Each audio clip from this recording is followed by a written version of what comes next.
हाथीनस चयन बोर्ड के चेयरमैन श्रीमान हरिप्रसाद जी से निवेदन है कि जो रीट लेवल फर्स्ट का रिजल्ट जारी किया गया है उसके अंदर जो आपने 5% डिलीट किए हैं और उसके अलावा जो फाइनल आंसर की जारी की गई है उसके अंदर 3% के आंसर चेंज किए हैं। ये एक निंदनीय विषय है और युवाओं के साथ एक कुठाराघात है, क्योंकि एक ब्लूप्रिंट के अनुसार प्रश्न पत्र बनता है और उसमें पूरा समय दिया जाता है और एक्सपर्ट टीम प्रश्न पत्र बनाती है और उसमें एक्सपर्ट टीम यदि 8, 9, 10 तक प्रश्न डिलीट कर देती है, आंसर चेंज कर देती है, तो कहीं ना कहीं युवाओं के साथ अन्याय है। क्योंकि पढ़ने वाले बच्चे 8, 9, 10 क्वेश्चन ही अपनी आंसर की में लीड लेते हैं और बाद में उनके आंसर चेंज कर दिए जाते हैं या डिलीट कर दिए जाते हैं। तो बच्चों के साथ बहुत ही दुख होता है, क्योंकि वो काफ़ी समय से परेशान होते हैं और परेशान होकर कहीं दूसरे स्थान पर रहकर कोचिंग कर और अपनी मेहनत को अंजाम देते हैं और सफलता की ओर अग्रसर होते हैं। लास्ट में पेपर लीक हो जाते हैं। पेपर लीक होने के बाद यदि पेपर लीक नहीं होते हैं तो आंसर की में प्रश्न डिलीट कर दिए जाते हैं या प्रश्नों के आंसर चेंज कर दिए जाते हैं। तो ऐसा होना बहुत गलत बात है, क्योंकि एक एक्सपर्ट टीम क्वेश्चन बनाती है और उसके अंदर 10-10 क्वेश्चन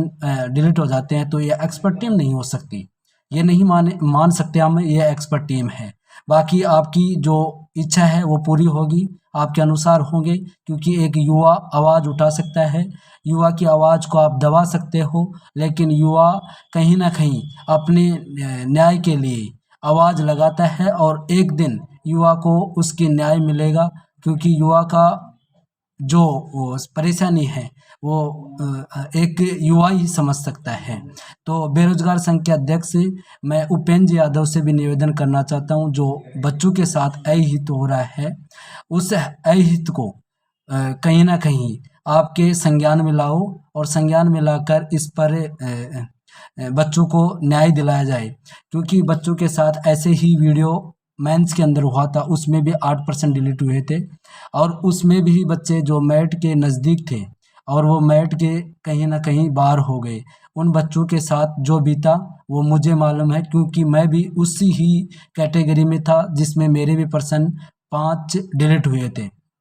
और आज भी मैं रीट लेवल फर्स्ट का स्टूडेंट हूँ और वही आज मेरे को वही समय मिल रहा है जो पहले समय देखने को मिला है। इस कारण से मैं ये वीडियो बनाकर माननीय जो बेरोजगार संघ के अध्यक्ष हैं उपेंद्र यादव से भी मैं निवेदन करना चाहता हूँ कि आप इस पर एक युवाओं की आवाज़ बने और युवाओं को न्याय दिलाएं। और मैं माननीय मुख्यमंत्री से भी निवेदन करना चाहता हूँ कि ऐसे जो एक्सपर्ट टीमें हैं इनकी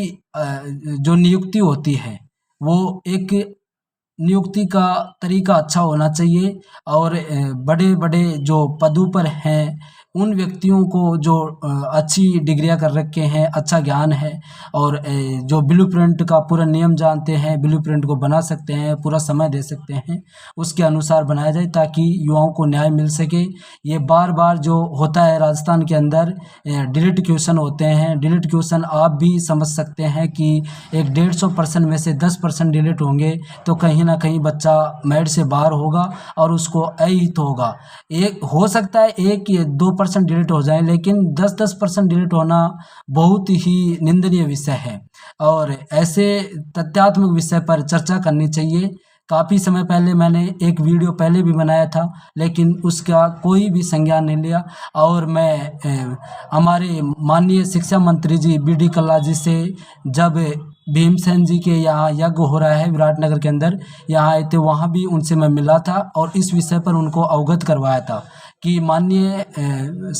शिक्षा मंत्री जी जो रीट लेवल फर्स्ट का रिजल्ट आया है उसके अंदर 5% डिलीट हुए हैं और 5% डिलीट होने का मतलब ये है कि कहीं ना कहीं बच्चा जो मेरिट के अंदर था वो बाहर हो जाएगा। तो शिक्षा मंत्री जी ने आश्वासन दिया, लेकिन उन्होंने ये कहा कि हमारे को इस चीज़ का पहले मालूम नहीं था और ये इसमें हमारा कोई रोल नहीं होता, इसमें अधीनस्थ बोर्ड का रोल होता है। तो मैं उनसे ये विचार किया कि श्रीमान श्रीमान जी, आप शिक्षा मंत्री जी हो और शिक्षा विभाग में ये भर्ती है, तो आप सब कुछ कर सकते हो और आप चाहो जो हो सकता है, क्योंकि शिक्षा मंत्री जी आप सीएम साहब गहलोत जी को भी इस बात से अवगत करवा सकते हो, क्योंकि वो हम सब के अभिभावक हैं और अभिभावक का ये परम धर्म होता है कि वो अपने बच्चों की भावनाओं को समझ सके और भावनाओं को समझकर उनको हल करने की कोशिश करे। तो ये मैं यहाँ पर उनको अवगत करवाया था और इस विषय पर जो अब इसमें अन्याय हो रहा है रीट लेवल फर्स्ट में, इस पर कहीं ना कहीं ऐसा विचार लिया जाए ताकि बच्चों को हित हो सके। और मेरे हिसाब से इसमें यह करना चाहिए कि जिस पर्सन के सस्पेंस है, यदि उनके आंसर एक की जगह 2 मान लिया जाए तो भी ठीक है, लेकिन ये नहीं उसको डिलीट कर दिया जाए या फिर उसका आंसर ही चेंज कर दिया जाए। तो एक विषय ये बनता है कि आपने पहले किस आधार पर इसका आंसर माना और आज आप फिर क्यों नहीं मान रहे इस आंसर को। तो मेरा यही विषय है और कहीं यदि हमारे इस विचार में खामियां रही हैं तो मैं युवा साथियों से यह भी निवेदन करना चाहता हूं कि इस विचार को अधिक से अधिक शेयर करें ताकि माननीय मुख्यमंत्री जी जो हमारे अभिभावक हैं उनके पास पहुंच सके, क्योंकि हर व्यक्ति की भावना मुख्यमंत्री जी तक नहीं पहुंच सकती। इस कारण से मैं इस वीडियो